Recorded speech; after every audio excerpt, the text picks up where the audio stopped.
Boom! We are live. Ladies and gentlemen, boys and girls, welcome to the Nolan Hawkeye Anthony YouTube channel. And I thank all of you for being here, wherever you may be. And of course, however you may be listening. Well, guys, it is the vaunted rivalry between Iowa and Nebraska. I think that this has actually turned into a really solid rivalry game within the Big Ten. Both schools, both fans within the states, even fans that don't live within these two states, do have disdain and dislike. Now, I will say though, for me personally, living where I live, and I've mentioned this in the past, just at the gym, there's multiple Nebraska fans that I've talked to, and they've been totally respectful. Although last year's loss really was painful for them, but they're good guys. I've even seen a fellow Iowa Hawkeye fan at this gym, and it just goes to show how popular these two schools are. They're not the most popular, but they are still popular universities. Coming into this game, I think these two teams are on slightly different trajectories, not necessarily in negative or positive ways. Nebraska definitely is building up their program with Matt Rule. In a lot of regards, they have taken a step forward. They've always recruited well, even under their previous coach, Scott Frost. I was blanking on his name there for a second. Commonly referred to as winning the offseason. And I would always say, when Iowa played them, that Nebraska does have a lot of talent. They, over the last couple of years, the previous 5 years, I would say almost every year, they were the top recruiting team within the Big Ten West teams. And, I at times top five, top seven in the Big Ten as a whole. Wisconsin and Iowa here or there have had some, comparatively speaking, solid classes. Iowa in 2021 had a top 25 class according to 247 Sports. I believe Xavier Wampa was a part of that class. I would need to check that. Xavier was a part of the 2022 recruiting class, but Iowa finished 2020 or 24th in 2021. That was the Cooper DeJean, aka Cooper DeJean class with Max Llewellyn, David Davidkoff, who didn't pan out, Joe Labus, Keegan Johnson, who's now at Kansas State, Bo Stevens, Arlen Bruce, who transferred out, Jennings Dunker, Brody Brecht, who chose to play baseball. Jeff Bowie recently decided to hit the transfer portal, Zach Tweet. So Nebraska has the big point is Nebraska still is recruiting well. It was a big get for them to land Dylan Raiola. I believe his dad is on the coaching staff. So, nonetheless, they are rebuilding, and there are some things that they're working through. Every now and again, I will watch some of the podcasters of Nebraska football. There's an older guy. He records in his restroom sometimes, which I find pretty funny. But I like him because he's honest. I don't like watching channels that are attributed in any way to the media, or any of like the newspapers or websites.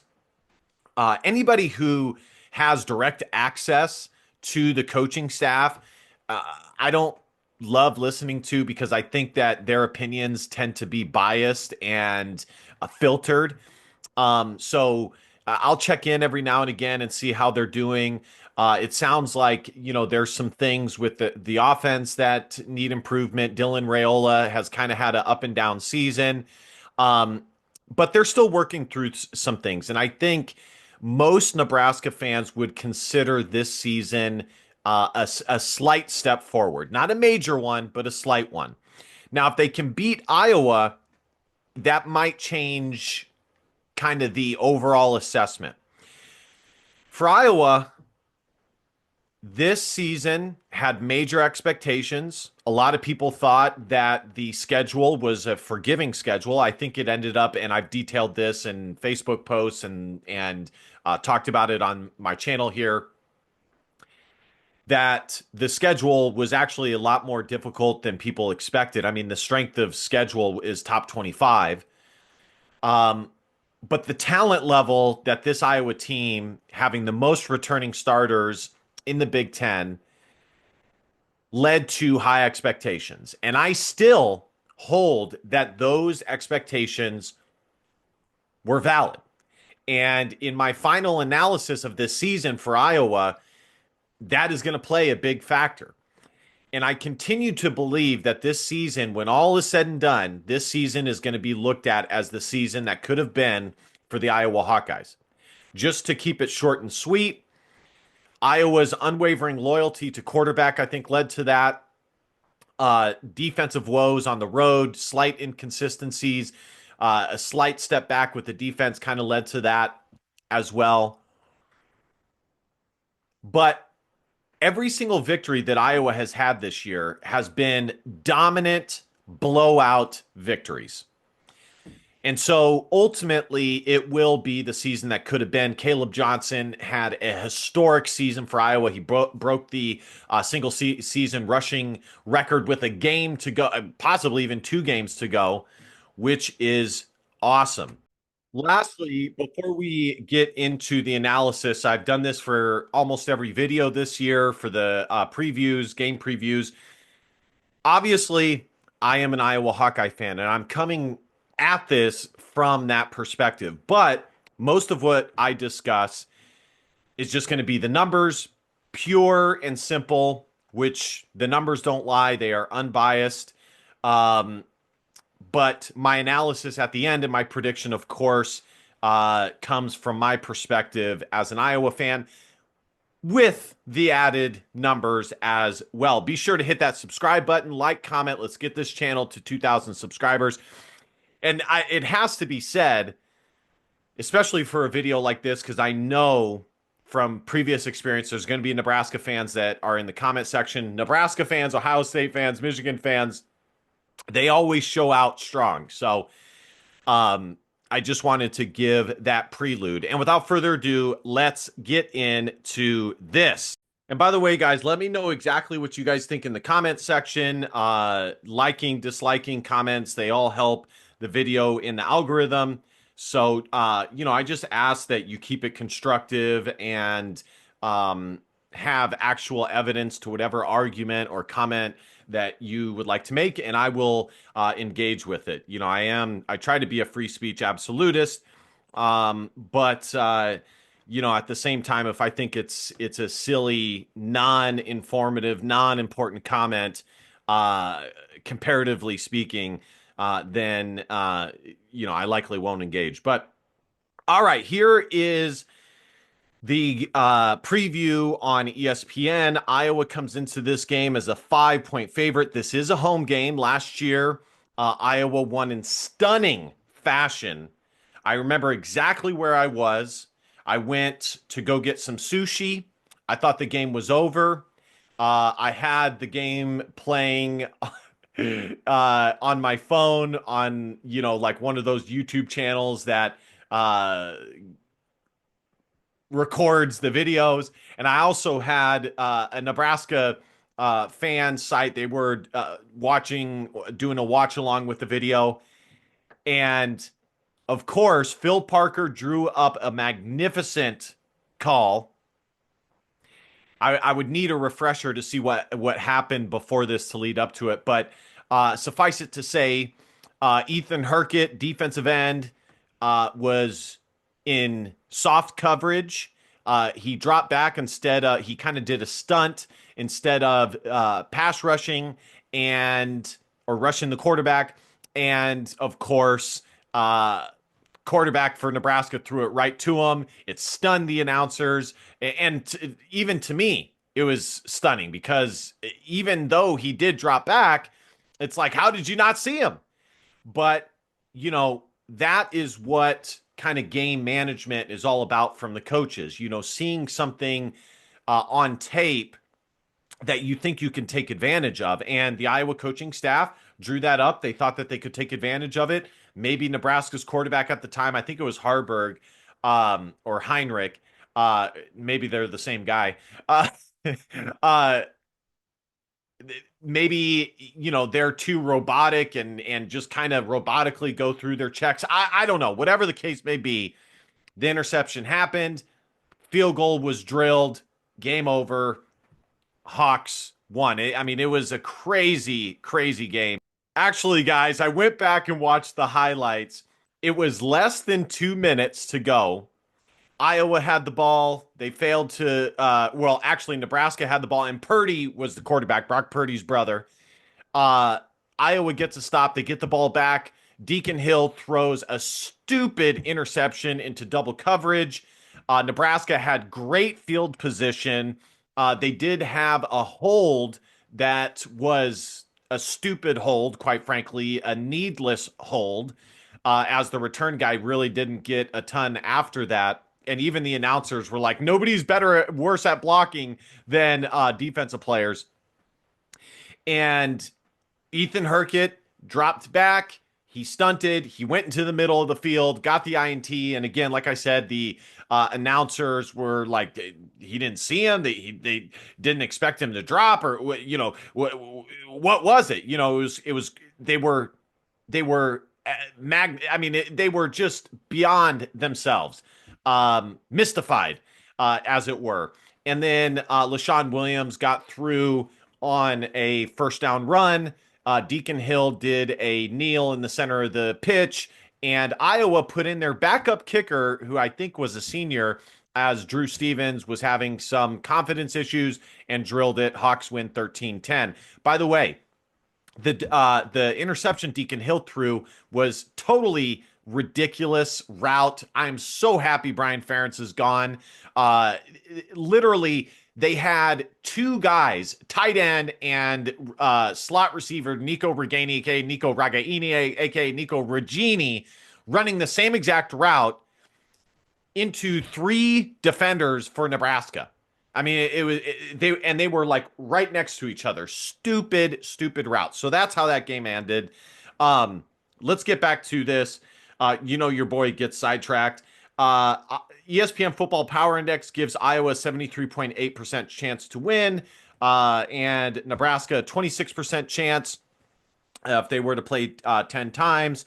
On the same exact circumstances being at Iowa, Iowa would win close to 74% of the time. Nebraska 26.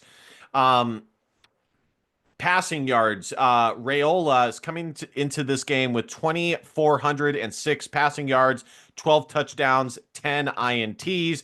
Cade McNamara will not be the starting quarterback for Iowa. It will be preferred walk-on Stratton that will be the starter for the Iowa Hawkeyes. And, it could be worse. Jackson Stratton, who at one time was committed to Washington before the coaching change, I believe Dubois. It could be worse. It could be Cade McNamara starting at quarterback. As I've been saying for my Iowa fans watching this, Iowa needs to see what they have with their quarterbacks that will, in theory, be there next year. And so they rightfully have moved on from Cade McNamara. Who knows if he'll even dress to play? He's having confidence issues, mental issues as far as being able to play. I wish him the best, but Iowa definitely needs to move off from him. Rushing yards. D. Dowdell is the leading rusher with 564 yards and 11 touchdowns. Not bad. Emmett Johnson for Nebraska is a nice little runner. I saw some of the highlights versus Wisconsin. He had some good runs. He's very quick. Iowa, I believe, offered him and went after him as well. Well, no, that's incorrect. He's out of the state of Minnesota. He was definitely a target that Iowa was looking at, but they didn't offer him. I think he went to a smaller school in Minnesota. Nebraska pulled the trigger late in the process. He kind of rose a little bit in the recruiting rankings, and the rest is history. Caleb Johnson has 1,492 yards with 21 touchdowns. Absolutely magnificent. He's having a great year. Receiving leaders for both teams, Jay Banks with 467 yards and three tubs. Jacob Gill for Iowa with 365 and two touchdowns. Here are the last five games for both teams. Nebraska defeated Wisconsin after losing four straight. One to Indiana, one to Ohio State, both on the road, one to UCLA, which obviously both two teams have lost to, which is crazy, absolutely ridiculous that Iowa lost to UCLA. They lost to USC on the road, and then Iowa last five. They lost to Michigan State, of course, and UCLA, but they've defeated Northwestern 40-14, Wisconsin 42-10, and Maryland 29-13. As I alluded to at the beginning of this video, Iowa in every game that they've won this year has totally crushed it, and compared to last year, where the football power index was lower on Iowa than their actual record indicated, it is conversely higher this year than their record indicates as well. Let's see the weather for this game, 24 degrees. It's going to be a cold one, ladies and gentlemen. Let's look at the team stats here. This is scoring offense. Let's see where both teams check in at here. Iowa is 55th, averaging 29.4 points per game. And Tim Lester in his first year, the total offense as far as yards is improved, but not the best. But Iowa has done a great job of complementing offensively, which is kind of what us fans have always hoped for. The work that the defense and special teams unit is able to do and capitalizing on points, preferably touchdowns, in those advantageous situations as well. And I would say just in general, they're able to string together longer drives and put some points on the board. Let's see where Nebraska checks in at. We got Minnesota at 83rd, and Nebraska is 91st, averaging 25.1 points per game. This is total defense here. Minnesota 12th. They still have a really strong defense. Iowa is 17th in total defense, giving up 311.7 yards per game. Nebraska checks in at 35th, which is not bad, giving up 329.2. This is definitely one of the better defenses Iowa will have played this year. Not the best, but up there. I think Nebraska under Matt Rule has definitely made a marked improvement on that end compared to the Scott Frost times. Iowa on scoring defense, as you guys can see there, checks in at 12th. They've improved a lot with that. I've been saying all year that Iowa's defense is not elite. They're good, at times elite, but not consistently elite. If these numbers hold, I would say that their defense finished elite, although and albeit more inconsistent than they were last year. But what I consider elite is to be top 15 to 20 in major statistical categories. So Iowa is giving up 17.73 points per game. And Nebraska, let's see if we can find them. I don't see them on page one. Illinois is 38th, surprisingly, compared to the season that they're having. Wisconsin is tied for 52nd. Maryland, 95th. Oh, no. Is Nebraska going to make me bite my words with their scoring defense? Oh, no. Please tell me no. Sometimes it is hard to find Nope, thank goodness. They're not going to make me bite my words. They're 27th. I was just struggling to find them there. Giving up 20.45 points per game. So, yes, definitely improved. And then we have total offense here. Last stat that I'm going to show you guys. Can almost guarantee that both these teams are not on page two. Usually the Big Ten West teams are not. I don't even think Iowa will be on page two. Um, Here, Maryland is 51st, Washington 57th, Rutgers 74th, Wisconsin 88th, Nebraska 95th in total offense, averaging 360.9 yards a game. In Iowa, probably page three here, 101st. But they have had an improvement from last year, in which they were dead last. Okay. So I will take it. And ultimately, the biggest thing that matters is scoring points. Yes, yards do matter. They lend themselves to scoring points usually, but points matter the most, and it's good for clock control and stuff like that. Averaging 346.7 yards a game.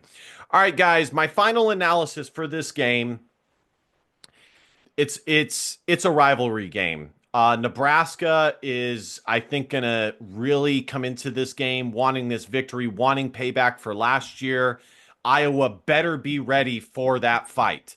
Not only is it a rivalry, but you also have kind of how the players view Iowa, especially after last year.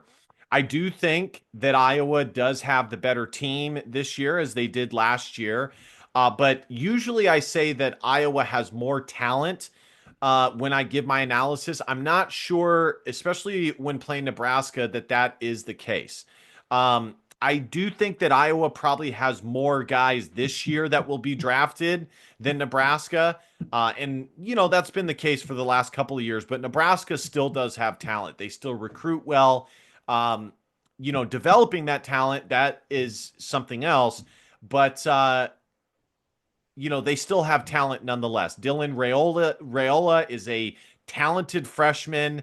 Iowa usually does not do the best with slightly mobile, if not completely mobile quarterbacks. But conversely, Iowa usually does good against quarterbacks that do not have the most discipline because Iowa's defense is predicated on making you kind of sitting back and allowing you to make mistakes by the coverages, the stunts, and the scheme that Iowa's defense runs.